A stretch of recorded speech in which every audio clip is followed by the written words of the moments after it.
사랑하고 축복합니다. 오늘 주님이 저와 여러분에게 주신 말씀은 새날 새 예배란 제목으로 누가복음 19장 1절에서 10절입니다. 제가 가진 성경 신약 128쪽입니다. 128쪽입니다.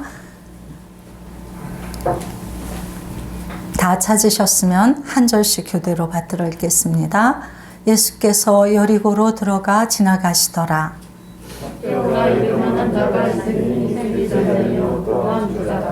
그가 예수께서 어떠한 사람인가 하여 보고자 하되 키가 작고 사람이 많아 할 수 없어 앞으로 달려가서 보기 위하여 돌무화가 나무에 올라가니 이는 예수께서 그리로 지나가시게 되니라. 예수께서 그곳에 이르사 쳐다보시고 이르시되 삭개오야 속히 내려오라 내가 오늘 네 집에 유하여야 하겠다 하시니 급히 내려와 즐거워하며 영접하고는 무사람이 보고 수군거려 이르되 저가 주인의 집에 유하러 들어갔도다 하더라. 삭개오가 서서 주께 여짜오되 주여 보시옵소서 내 배를 절반을 가난한 자들에게 주겠사오며 만일 누구의 것을 속여 빼앗은 일이 있으면 내 갑절이나 받겠나이다. 예수께서 이르시되 오늘 구원이 이 집에 이르렀으니 이 사람도 아브라함의 자손이미로다. 인자가 온 것은 잃어버린 자를 찾아 구원하려 함이니라. 아멘. 명절 잘 보내셨나요? 주변 분들에게 인사하시기 바랍니다. 새해 복 많이 받으십시오. 이렇게 새해는 모든 일들이 좀 평안하셨으면 좋겠습니다.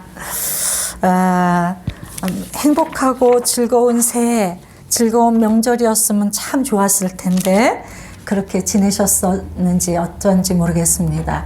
그런 분들도 계시고 새해 명절이 즐거운 게 아니라 더 속이 상하고 어려운 일들을 만난 분들도 계실 것입니다.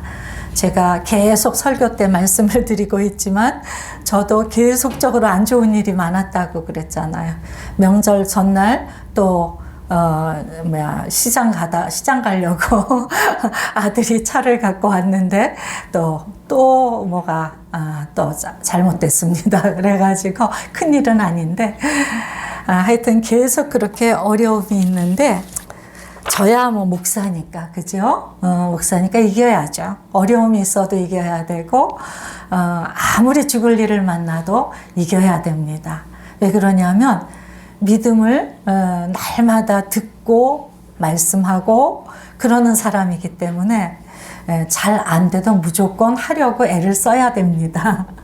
그런데 여러분은 어떠셨나요? 어려운 일이 있으면 그렇게 애쓰는 것조차 힘드시지요? 힘드십니다.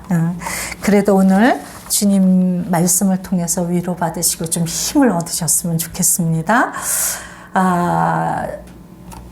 하나님의 음성을 듣는 삶 끝나고 이제 이번 주부터 예배에 대한 말씀을 전하려고 합니다. 예배에 대해서 모르는 게 있을까? 우리 성도님들이 모르는 게 있을까? 물론 뭐 얼마나 평생 동안 예배를 오래 많이 드렸는데 예배에 대해서 새삼 해야 될 말이 있을까? 이런 생각을 좀 했습니다. 왜냐하면 예배는 이론이 아니라 경험이기 때문에요. 그래서 어쩌면 다 이미 경험하고 알고 계신 것이겠지만 그래도 주님이 이끄시는 대로 예배에 대한 말씀을 나누려고 준비하였습니다. 우리가 예배 그러면 일반적으로 본문으로 삼는 성경들이 있습니다. 그런데 하나님이 전혀 다른 아주 이상하게 다른 누가복음 19장 삭개오 말씀을 주셨습니다. 저와 여러분에게요. 근데 참 저에게는 은혜가 많이 되었습니다. 오늘 그 은혜를 주님이 우리 모든 성도들에게도 다 충만하게 부으시기를 주님의 이름으로 축복합니다. 지난주에 제가 책을 하나 읽었어요.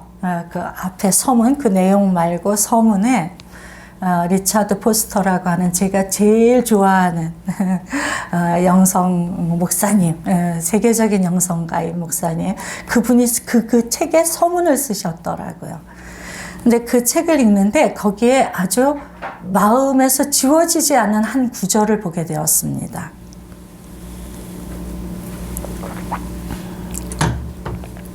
가차없는 신뢰. 좀 이상하지 않나요? 가차없는 신뢰라는 용어. 이 책을 한마디로 표현을 한 것을 그렇게 표현을 하고 있더라고요.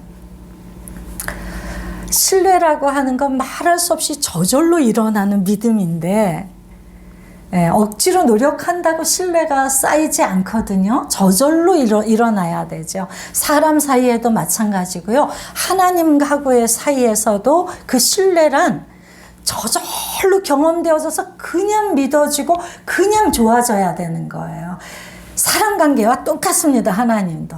하나님을 향하여 신뢰가 저절로 우리가 자라나서 꽉 가득 차야 되는데 가차없는 신뢰라니요. 정말 이상한 구절이었습니다. 근데 계속 그 한 구절이 제가 책을 딱 덮어버렸어요. 보다가 첫 부분에. 그 구절이 제 안에서 계속 묵상이 되면서 정말 맞다. 하나님을 향한 신뢰란 가차없는 신뢰라야 가능한 거구나. 그런 생각을 하게 되었습니다. 여러분은 어떻게 느껴지시나요? 가차없는 신뢰라는 거. 뭐 앞뒤 가리지 않고 맹목적으로 막 사랑하는 어떤 사람을 내가 아무 이유도 없이 무조건 막 그냥 남들은 아니라고 그러는데 난 다 좋아 보이고 남들은 그게 어떤 일들이 일어날 거라고 미래를 불안하게 예측을 하는데 나는 이 사람하고만 있으면 그냥 행복할 것 같은 그 믿음이요. 사랑할 때 그냥 묻지도 따지지도 않는 믿음. 그 가차없는 믿음. 그게 참 은혜로 다가왔습니다. 왜 그 말씀이 그렇게 은혜로 다가왔을까 생각을 해보니까 이제 우리의 삶에 이 정도의 사랑이 아니면 하나님을 향한 이 정도의 신뢰가 아니면 우리는 하나님을 사랑할 수 없는 세상 가운데 살기 때문에요. 너무나 어려운 일이 많은 거예요. 제가 계속 이 한 달 반 동안 어떻게 이렇게 어려운 일이 끊임없이 일어나지? 그게 질문이었어요. 근데 하나님은 계속 믿음에 대한 말씀을 주시고 계속 기쁨에 대한 말씀, 감사에 대한 말씀을 주시는 거예요. 상황은 계속 안 좋은 상황이 몰려오는데요. 근데 이상한 것은 한 몇 년 전만 해도 제가 그러지 못했는데 그 말씀이 그냥 믿어졌어요. 그래서 계속적으로 치고 들어오는 나를 완전히 뻗어버리게 만드는 그 공격과 그 어려움 중에서 내가 이게 뭐지? 이 정도 질문?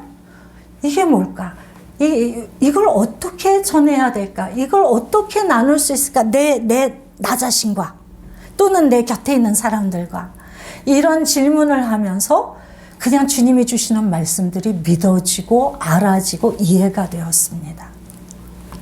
그래서 제가 그다지 크게 어렵지 않았는데 저는 목사니까 그렇지만 목사니까 24시간 내게 주어진 모든 시간을 말씀을 붙들고 기도하고 말씀을 붙들고 사니까 그게 저의 일이니까 직임이니까 그렇게 하지만 우리 성도들은 얼마나 힘들까? 이런 공격이 연이어서 치명타가 올 때 얼마나 힘들까? 어떻게 내가 이 놀라운 주님의 말씀을 전할 수 있을까? 그런 죽음이 지속적으로 몰려와도 죽지 않는다는 것을 어떻게 내가 말할 수 있을까? 말하면 우리 성도들은 그 말이 믿어질까? 그런 질문이 저에게는 계속적으로 있었습니다.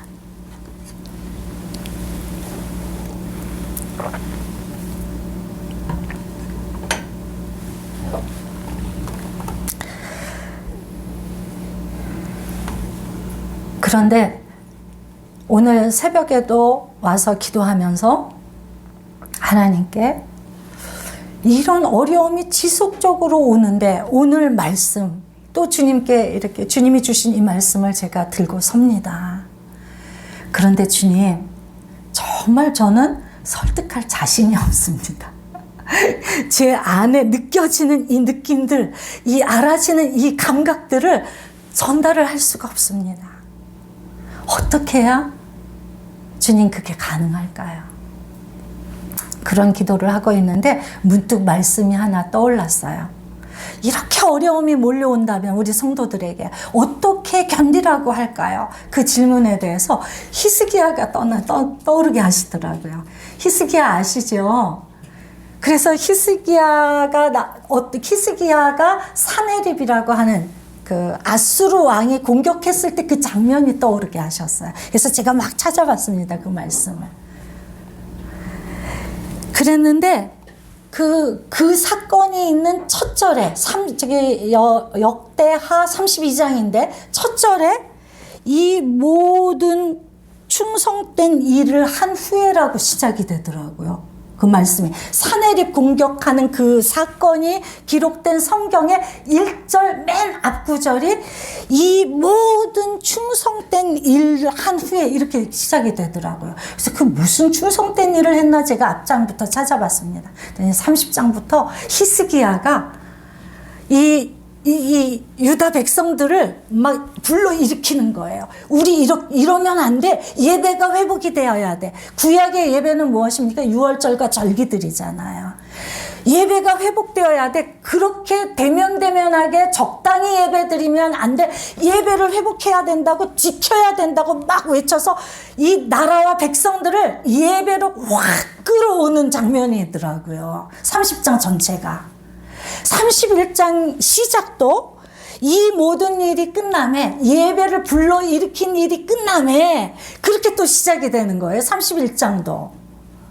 그러고는 예배의 모든 걸 새롭게 합니다. 찬양팀을 새롭게 하고 모든 그 성전 안에서 일으키는 예배 가운데 필요한 모든 것들을 새롭게 하는 장면이 나오는 거예요. 제가 놀랐을까요? 안 놀랐을까요? 오늘 아침에 본 장면입니다. 오늘 주님이 예배에 대한 말씀을, 다음은 예배다. 이건 순서는 정해져 있습니다.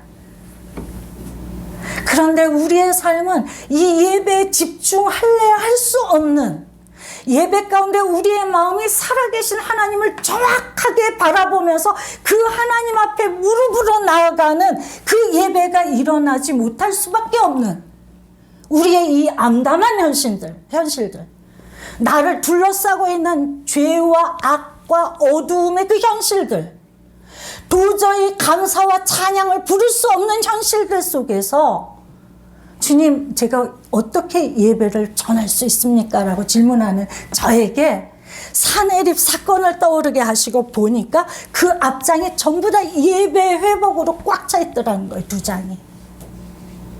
어떻게 하나님이 살아계지 않으시다고 말을 할 수 있을까요? 저는 1분 1초도 그 말을 할 수가 없습니다.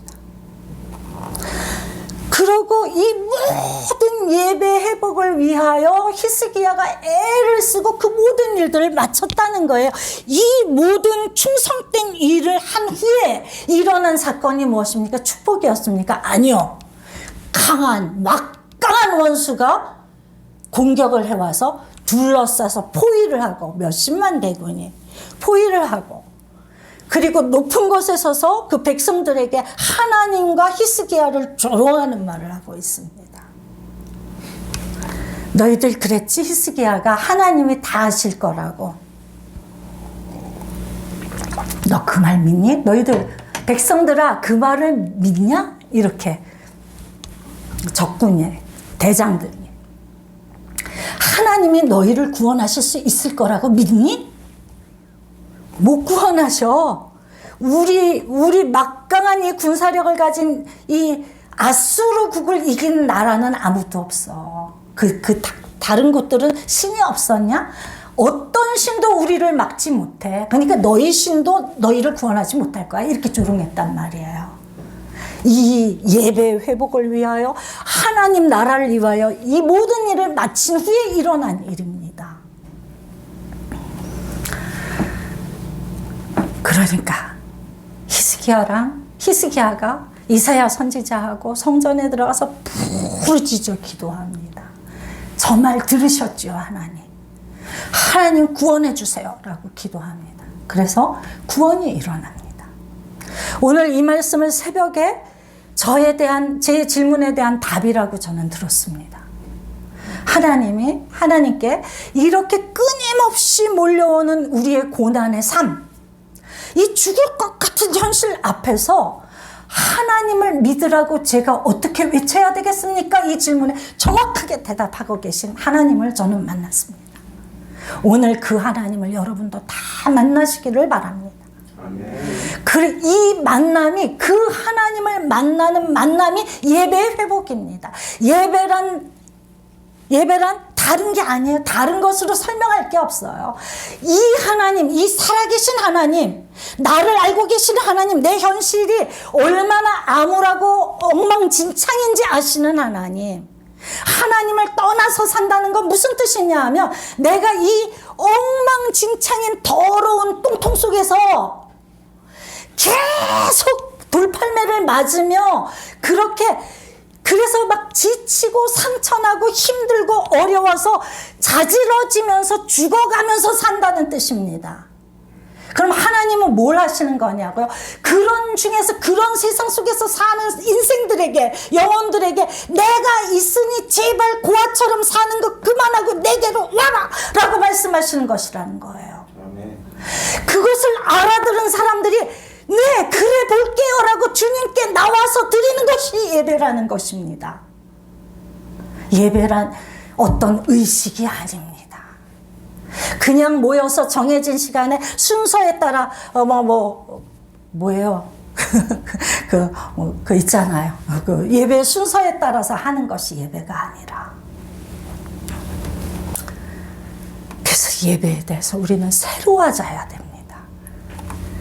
오늘 삭개오 이야기를 통해서 어떻게 우리가 마음을 새롭게 하여 주님께 나아가 새 예배를 드릴 것인가. 올해만큼은 이제 그동안 몇십 년 동안 여러분이 어떤 예배를 드렸든지 이제 진짜 살아계신 하나님이 깜짝 놀라면서 나를 주목하시는 그 예배를 드리는 그 출발이 되시기를 주님의 이름으로 축복합니다. 이게 안 되면요, 예배 나오는 거 아무 소용없습니다. 교회 다니는 거 아무 소용없습니다. 아무 힘도 능력도 되지 못해요. 그러나 예배를 내가 살아계신 하나님 앞에서 딱 엎드려서 드리기 시작하는 그 순간부터 우리는 달라집니다. 그것을 맛보시기를 꼭 부탁합니다. 삭개오가 도대체 여기 말씀에 예배란 단어도 하나도 없고, 어디에도 예배의 어떤 예배를 우리가 생각할 만한 그런 스토리가 전혀 없습니다만, 이 삭개오라는 사람, 오늘 이 이야기가 왜 우리에게 예배로 들리는가? 예수께서 여리고로 들어가 지나가시더라. 저는 이 1절 말씀이 참 좋았습니다. 왜냐하면 여리고란 다른 이름으로 말하면 종려나무 성읍입니다. 종려나무 성 그런 뜻이에요. 그래서 여리고 이 종려나무가 나오니까 오늘 우리 종려나무 숲교회에 하나님이 이 예배에 대해서 말씀을 이 누가복음을 주신 게 굉장히 의미 있게 1절부터 저에겐 다가왔습니다. 이 말씀을 제가 예배 본문으로 삼게 된 이유는 여기 종려나무 숲길에서 이 글 나중에 읽어보시기 바랍니다. 이 글을 읽게 되면서 이 구절로 그래서 예배에 대한 설교를 하라고 주님이 이 글을 보게 하셨구나, 그런 마음이 들어서 이 말씀으로 본문을 삼았습니다. 그곳에 여리고로 주님이 오십니다. 우리 교회에 주님이 지금 오셨습니다. 오고 계십니다. 자, 여기에 삭개오라 이름하는 자가 있었대요. 삭개오는 어떤 사람이라고 표현이 되어 있습니까? 세리장이고 부자랍니다. 장급이고요. 부자면 어떨까요? 마음이 교만하겠죠. 마음이 부한 자들, 잘 사는 자들은 교만합니다. 무언가를 부요하게 가지고 있으면 교만합니다. 왜냐하면 하나님 없어도 자기가 얼마든지 잘하고 사니까. 그런데 이 사람이 예수님에 대해서 궁금증을 가지게 됐대요. 3절에 보니까 예수께서 어떤 사람인가 하여 보고자 했는데, 근데 그 다음에 나오는 이야기를 보면 그냥 한번 보러 간 건 아닌 것 같아요. 장애물이 많았는데 어떻게든 보겠다는 이 의지를 포기하지 않습니다. 그런 걸 보니까 이 삭개오가 얼마나 예수님을 꼭 만나야 되겠다는 의지가 강했는지 우리는 이 말씀을 통해서 알 수가 있습니다. 그는 세리장이고 부자인데 왜 주님을 그렇게 만나려고 간절한 마음이 됐을까요? 이렇게 겸손하고 심령이 가난해진 이유가 어디에 있을까요? 그것은 그가 세리라는 데 있습니다.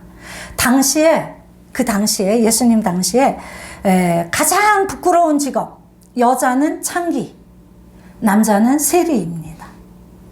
무엇인지 아시겠죠? 그래서 예수님이 창기와 세리와 함께 있으면 바리새인과 서기관들이 엄청나게 흉을 봤어요. 아니 왜 죄인, 여기에도 나오는 것처럼 왜 죄인하고 같이 다녀? 왜 죄인하고 같이 밥을 먹어? 왜 죄인하고 어울려?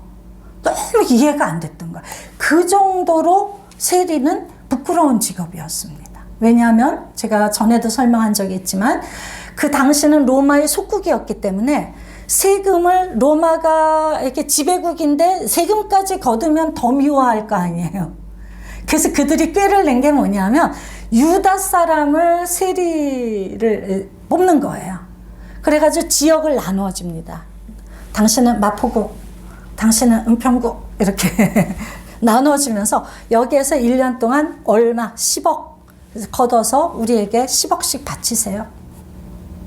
나머지는 얼마를 걷어도 우리 터치하지 않습니다. 당신이 다 가지세요. 근데 10억을 줄 거면 자기가 양심적으로 한 달에 연봉 어느 정도 해가지고 한 12억만 걷어야지 그럴까요? 안 그럴까요? 사람의 욕심이란 한두 끝도 없기 때문에 그렇게 하지 않죠. 10억 걷어서 바치면 되는데 12억이나 13억 걷는 게 아니라 몇십억을 걷어서 착복을 하는 것입니다. 그러니까 부자가 될 수밖에 없죠. 그래서 사람들이 점령국의 앞잡이 노릇을 하니까 미워하고 자기 세금을 너무 착취를 하니까 미워하고 어떻게 인간이 저런 짓을 할 수가 있어 이렇게 다 공동체 전체가 왕따를 시키는, 아예 제껴놓는 그런 직업이 바로 세리였습니다. 그런데 그런 직업을 가지고 싶은 사람이 누가 있을까요? 어떤 사람이 그 직업을 가지고 싶겠습니까? 공동체에서 다 미워하는데요. 돈을 너무 좋아하거나 돈이 너무 필요한 사람이죠. 어쨌든 돈의 노예가 된 사람입니다. 그 사람은 욕을 먹더라도 돈이 나은 거예요. 그래서 돈을 선택한 것입니다. 그래서 세리가 되었다는 것이 왜 부끄러운 직업이냐면, 나는 무슨 욕을 먹더라도 난 돈이 제일 중요해, 이렇게 막 고백하는 것과 다름이 없으니까. 그러나 그가 그 직업을 통해서 그렇게 부를 축적했어도, 부자라고 성경이 기록할 정도로 그 목적을 달성했어도 그에게 그 영혼 안에는 슬픔과 공허와 괴로움과 열등감과 죄의식이 있었던 거예요. 그런데 그가 예수님에 대한 소식을 듣게 되었습니다. 그에게 가장 우레와 같이 들린 소식이 무엇이었을까요? 질병을 고치시는 소식이었을까요? 아니요. 기적을 일으킨 소식이었을까요? 아니요. 말씀이 좋다는 소식이요? 아니요. 무엇이었느냐면 그분의 12제자 중에 세리가 있다는 소식이었을 것입니다. 이건 제 추측입니다. 만약 내가 삭개오였다면이라고 상상을 하니까 쉽게 이해가 되더라고요. 그 많은 소문 중에 이 삭개오의 귀에 딱 박힌 말씀 한마디는 세리가 제자다, 그 이야기였을 거예요. 이 부끄러운 직업, 모든 사람이 미워하고 손가락질하는 자기, 왕따시키는 자기, 그 자기와 똑같은 사람하고 사람을 제자로 삼았다. 또 날마다 창기와 세리와 왔다 갔다 몰려다니시면서 뭔가 같이 잡수시고 그러신다더라. 세리의 친구라시더라. 그게 얼마나 귀에 왕왕 울렸을까요? 그래서 삭개오는 예수님을 꼭 만나고 싶었던 것입니다. 저는 그렇게 확신합니다. 그래서 이렇게 나가죠. 예배란 우리 안에 삭개오가 있지 않으면 예수님 만나기 힘듭니다. 근데 세리라고 다 예수님 만날까요? 우리 안에 약점과 외로움과 슬픔과 절망이 있다고 다 하나님께 나오겠습니까? 아니요. 그건 아니지만, 그러나 그 고통과 약점과 어려움 중에 주님을 바라볼 수 있다면 그 사람은 예배가 성공하는 것입니다. 예배에 성공하지 못하는 이유는 약점투성이, 흠투성이, 그리고 자기 힘으로 못하면서도 절대로 하나님께 나가지 않으니까 예배에 성공을 못하는 거예요. 오늘 삭개오를 통해서 주님이 말씀하십니다. 예배 다른 거 아니야. 네 삶에 그 해결하지 못하는 그 공허와 그 처절함, 그 절망을 가지고 나에게 나와. 그럼 예배는 시작이 되는 거야. 그러나 그런 마음을 가지고 나갔음에도 불구하고 예배에 성공하지 못합니다. 삭개오가. 왜냐하면 두 가지 문제 때문이에요. 그는 키가 작았어요. 키가 작아서 사람이 많으면 전혀 앞이 안 보이는 사람이에요. 키 큰 사람은 사람이 많아도 쑥 볼 수가 있지 않습니까? 근데 키가 작아서 도저히 아무것도 안 보이는 거예요. 우리의 힘으로 예수 그리스도를 만나는 일이 이 정도로 불가능한 일입니다. 우리의 키로는 주님을 볼 수가 없습니다. 거기다가 사람의 방해가 얼마나 많은지요.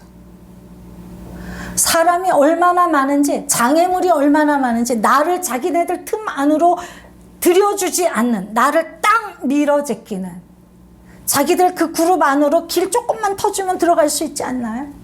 안 터주는 거죠. 안 터주는 거죠. 절대로 안 들여놓는 것입니다. 그런 사람이 우글우글하고 장벽을 이루고 있는 곳에서 교회 와서 예배에 하나님의 사람으로 성장하는데 제일 큰 장애물이 무엇인지 아닙니까? 사람입니다. 사람의 문제가 우리를 고통스럽게 하고 우리를 힘들게 하죠. 교회 와서요. 오늘 그게 현실이기 때문에. 그럼 교회 와서 사람 때문에 부딪히면 두 가지죠. 뭐 교회를 떠나버리든가 아예 하나님을 떠나버리든가 아니면 삭개오처럼 어떻게 볼 수 있을까? 다른 곳을 찾든가 다른 방법을 찾든가. 여러분과 저는 어디에 속해 있습니까? 문제가 생기면 하나님을 떠나버리나요? 교회를 떠나시나요? 아니면 높은 곳을 찾으시나요?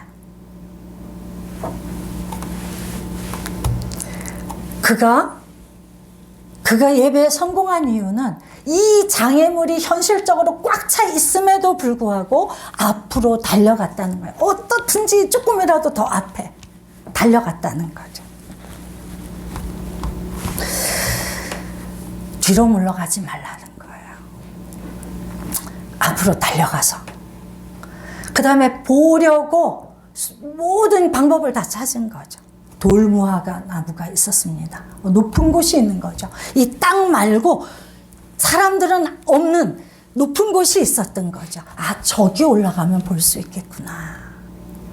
우리에게 돌무화과 나무, 주님이 말씀을 하십니다. 예배에 성공하려면 이 세상 안에, 교회 안에 있는 그 장애물들을 바라보지 말고 나를 바라봐.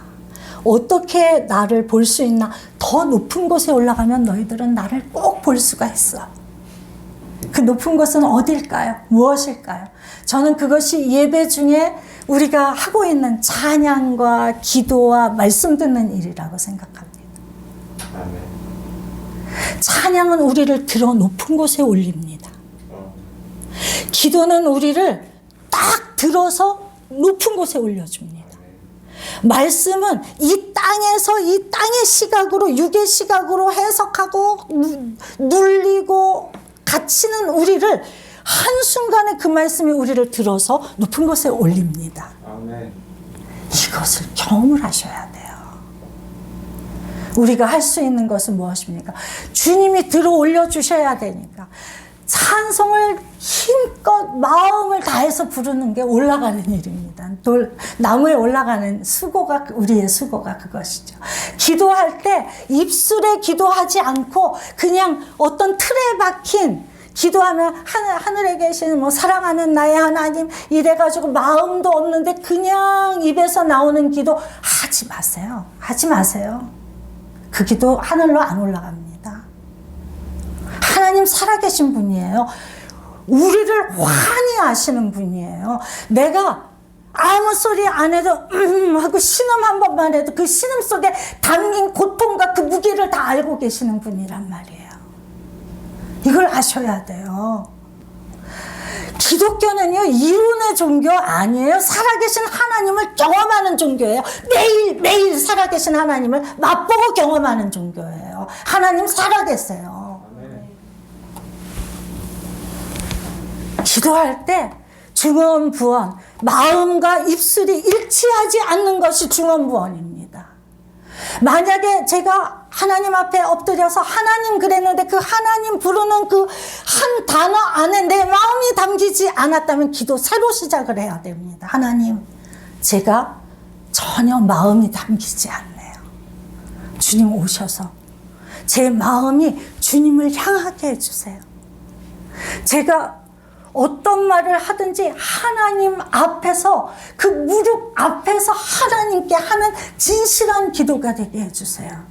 이게 참된 기도입니다.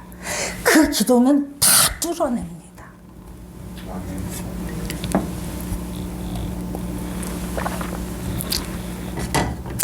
하나님이 응답하시면 왜 응답하셨는지, 이 일을 통해서 어떻게 영광 받으시는지, 어떻게 내 삶을 이끌어 가시는지 그냥 알아지고요. 응답을 안 하시면 왜 안 하셨는지, 이 일을 통해서 내가 어떻게 하고 있기를 바라시는지 알아진단 말이죠. 그래서 하나님 앞에 기도했는데 응답이 없었다, 그런 일은 있을 수 없다는 거예요. 있을 수 없습니다. 실질적인 관계를 안 하는 거죠, 하나님하고. 그냥 공중에 허공에 대고 기도하고 허공에 대고 기대하고, 그리고 안 됐으니까 아유 안 계시나 봐, 하나님 뭐 응답 뭐 기도한다고 다 되나, 이런 이야기 하는 거죠. 하나님이 인격이시라고요. 여러분과 똑같은, 여러분에게 누군가 와서 진실한 마음으로, 정말 간절한 마음으로 무한다 이야기를 하고 있습니다. 여러분은 어떻게 듣겠습니까? 어떻게 들으십니까? 나랑 별 상관이 없다 하더라도 그 사람이 정말 진실한 마음으로 내 앞에 와서 자기의 모든 이야기를 다 하고 있습니다. 어떻게 들으실 겁니까? 사람도 그 이야기를 대면대면하게 듣지 않고 진심으로 들어주는데 하나님이요, 어떻게 우리 기도를 듣지 않으실까요? 기도는 우리를 높은 곳에 올립니다. 주님을 만나게 하는 것입니다. 그게 예배입니다. 높은 곳에 올라가서 주님 얼굴 한 번만 뵈면 좋겠다, 오직 그 검소한 소박한 꿈을 가지고 올라가서 그러고 바라보고 있는데 주님이 오십니다. 내가 올라간 나무 밑을 지나가십니다. 우리가 주님을 만나길 간절히 바라고 그 진실한 마음으로 예배하면 주님은 반드시 내가 있는 곳에 오신다는 약속입니다. 아멘. 그리고 그냥 지나치지 않으십니다. 절대로. 삭개오야 내려와라. 삭개오의 이름을 부르듯이 우리가 그 진짜 예배를 드리면 주님이 내 앞에 딱 멈추어 서셔서, 얘야 내려와, 내게로 와, 나 여기 왔어, 자 내려와, 가까이 와라, 나에게 나와라, 이렇게 내 이름을 부르신다는 거죠. 이걸 경험하는데 하나님이 계시냐 안 계시냐, 뭐 하나님은 어떤 분이냐, 이런 논쟁이 뭐가 필요합니까? 예배는 이런 하나님이 내 이름을 부르시는 소리를 듣는 시간이라는 거예요. 아멘. 만약 여러분이 예배를 드렸는데 오늘 주님이 내 이름을 우레와 같이 부르시는 소리를 못 듣고 돌아가신다면 그게 한 번이나 어쩌다 한 번이 아니라 지속되고 있다면 여러분은 하나님 앞에 진지하게 나가보셔야 돼요. 하나님, 제가 왜 그렇습니까? 하나님, 저에게 하실 말씀이 있습니까?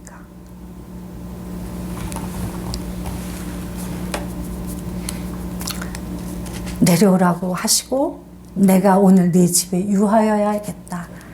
자, 이 삭개오가 왜 그런 수치스러운 직업을 선택했을까요? 왜 돈의 노예가 됐을까요? 왜 다른 사람들이 흉보는 어떤 그 환경 속에 있을까요? 왜 떨치고 나오지 못합니까? 그 사람에겐 상처가 있었겠죠. 뭔지. 돈이 최고라고 믿어질 만한 어떤 상처가 있었을 거예요. 그래서 다른 사람들이 다 흉보고 싫어하는 거 알아도 그 직업을 선택할 수밖에 없었다는 거예요. 그런데 주님이 부르시고 내가 오늘 네 집에 갈 거야. 네 집에 좀 머물게 라고 말씀하시는 순간 그의 모든 상처는 치유가 됩니다. 왜냐하면 공개적으로 얼마나 사람이 많은지 그 예수님에게 나갈 수 없을 인산인해를 이루는 그곳에서 정확하게 지명해서 삭개오의 이름을 부르셨으니까요. 그 많은 사람 중에서 나는 네 집에 갈 거야. 난 특별히 너를 주목하고 있어. 넌 나에게 특별한 존재야. 넌 내 친구야. 라고 말씀하고 계시다는 뜻이니까요. 사람의 평가가 무슨 소용이 있습니까?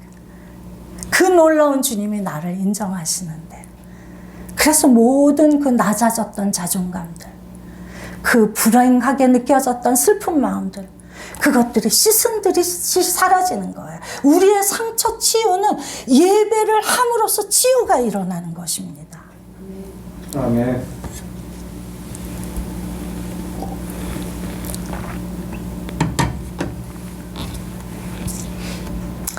하나님의 음성을 못 듣는 이유 중에 낮은 자존감도 있습니다. 나는 뭘 하는 걸 두려워하고 하는 걸 겁먹고 그럴 때 우리는 하나님의 음성에 대한 믿음이 잘 생기지 않을 때 많거든요. 그런 것들이 회복이 된다는 거예요.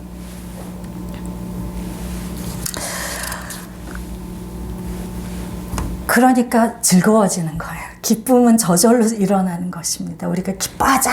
그래서 기쁜 게 아니라 와, 이렇게 죽을 것 같은 내가 그 예수님에 대한 소문을 듣고 혹시 하나님이 나를 고치지 않으실까? 하나님이 나에게 좀 나를 은혜를 끼쳐주시지 않을까? 그런 소원의 마음을 가지고 갔는데 내 이름을 부르시고 나를 사랑하는 걸 내가 온몸으로 경험을 하니까 내 그 자존감 낮았던 거, 상처들이 그냥 순식간에 씻은 듯이 사라지는 거예요. 물론 또 올라올 수 있습니다. 세상이 어두움이니까. 세상이 자꾸 내 상처를 확인시켜주니까, 내 열등감을 확인시켜주니까 또 올 수도 있습니다만, 아예 모르는 것과 그건 다르다고 저는 생각을 해요. 그래서 그 기쁨이 주님 말씀에 순종할 수 있는 힘이에요. 우리가 하나님의 음성을 할 때 항상 묻고 듣고 순종하라는 말씀을 했습니다. 이 순종에 3가지 원칙이 있습니다. 즉시, 온전히, 기쁘게. 하나님의 말씀에 순종은 즉시 하는 것입니다. 부분적으로 내가 할 수 요만큼만 할게요. 그게 아니라 말씀하신 대로 온전히, 그리고 기쁘게. 이게 우리가 쉽겠습니까? 되지 않습니다. 그러나 주님이 내 이름을 부르시는 그 놀라운 은혜의 경험을 하게 되면 저절로 된다는 거죠. 그래서 영접했습니다. 근데 사람들은 수군거리죠. 왜요? 자기 이름을 부르는 경험이 없는 사람들이거든요. 수군거릴 수밖에 없어. 왜 세리한테 가는 거야? 아, 역시 소문대로야. 맨날 죄인들하고 어울려 다닌다고 그러더니 그렇네? 이렇게 이제 말씀하시는 거예요. 말하는 거예요, 그 사람들이. 그런데 삭개오에게는 이미 새로운 변화가 일어나고 있습니다. 그래서 주님께 말하는 거예요. 주여 보시옵소서. 8절에 내 소유의 절반을 가난한 자들에게 주겠사오며, 이건 뭐냐면 이미 지은 죄에 대한 회개와 그 적용입니다. 회개가 회개로만 끝나는 게 아니라 삶의 적용으로 그 사람들에게 잘못한 거 되돌려주는 그런 것들을 결단을 하고, 또 만일 누구의 것을 속여 빼앗은 일이 있으면 네 갑절이나 갚겠나이다. 만일 앞으로 누구의 것을 또 속이는 일이 있다면 즉시 내가 4배로 갚겠습니다. 미래에 대한 결단을 하는 거예요. 이것이 새 피조물입니다. 주님을 만나서 주님 앞에서 내 모든 잘못들이 저절로 알아져서 고백을 하고, 그리고 그것을 돌이키든 적용을 하고, 그리고 앞으로는 어떻게 살겠다고 결단하는 거. 이게 예배의 결론이 되어야 됩니다. 그래서 예배는 드렸는데 이 마음이 일어나지 않는다면 그날 주님 앞에서 주님이 내 이름을 부르면서 나에게 하시는 말씀을 못 들으신 거예요. 목사는 어떻든지 본이 되게 반듯하게 살아서 혹시라도 내가 팥으로 메주를 쓴다고 해도 성도들이 믿어주는 목사가 되어야 됩니다. 콩으로 메주를 쓴다고 해도 믿지 않는 목사가 아니라요. 제 소망이고 꿈입니다. 내가 팥으로 메주를 쓴데도 믿어지는 목사가 되게 해주시옵소서.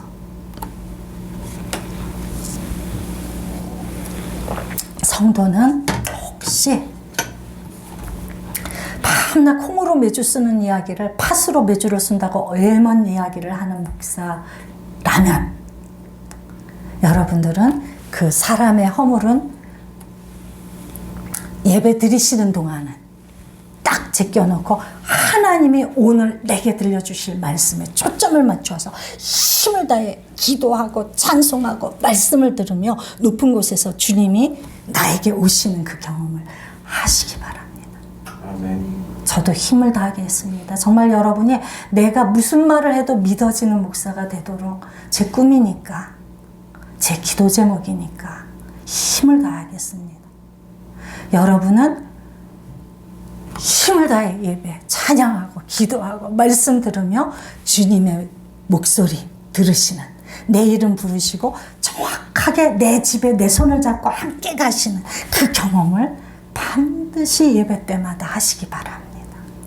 이것은 하면 좋고 못하면 아쉽지만 어쩔 수 없고가 아니라 예배 때마다 일어나야 되는 일입니다. 그러지 못할 땐 주님께 나아가 그러지 못한 나를 고백하시고 주님의 도우심을 간절히 구하시면서 그 문제들이, 그 안 되는 문제들을 해결해 주시는 하나님을 꼭 만나시기 바랍니다. 저도 그런 하나님을 꼭 만나겠습니다. 여러분이 아무리 사방으로 우겨쌈을 당해도 가차없이 믿음으로 그걸 오늘 하나 마음에 새기고 가시기 바랍니다.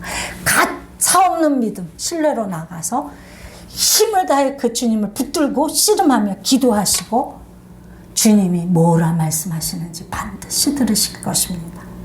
그리고 죽지 않습니다. 히스기야 보니까 그 아수르가 패해서 다 도망치더라고요. 죽지 않습니다. 하나님의 약속입니다. 네 삶에 무슨 일이 일어나도 너 죽지 않아. 아멘. 나에게 나오는 한 넌 절대로 죽지 않아. 그러나 하나님을 부인하고 네가 세상에 나가면 그 시간부터 죽음이야. 다른 믿지 않는 분들이 들으면 되게 폭력적으로 들릴지 모르겠지만 이렇게 강하게 말씀드리는 것은 이게 진실이기 때문입니다. 우리가 하나님 떠나 있으면 우리 영혼이 얼마나 어두운지요. 그걸 저는 알겠어요. 저 자신을 보면서. 하나님에게서 한 걸음만 멀어져도 우리를 얼마나 슬픔과 절망이 압도하는지요. 내 마음에 선한 것이 왜 그렇게 아무것도 일어나지 않는지요. 왜 그렇게 메마르고 목마르고 배고프고 줄여서 죽을 것 같은 상태가 되는지요. 한번 하나님께 와 보십시오. 시험이라도 해보십시오. 살아계신 하나님 앞에 이런 예배를 드리고자 결단하고 한번 나와 보세요. 어떻게 어떤 일이 내 영혼 안에 일어나나, 내 삶 안에 무슨 일이 일어나나, 하나님 살아계신 하나님을 반드시 만나시게 될 것입니다.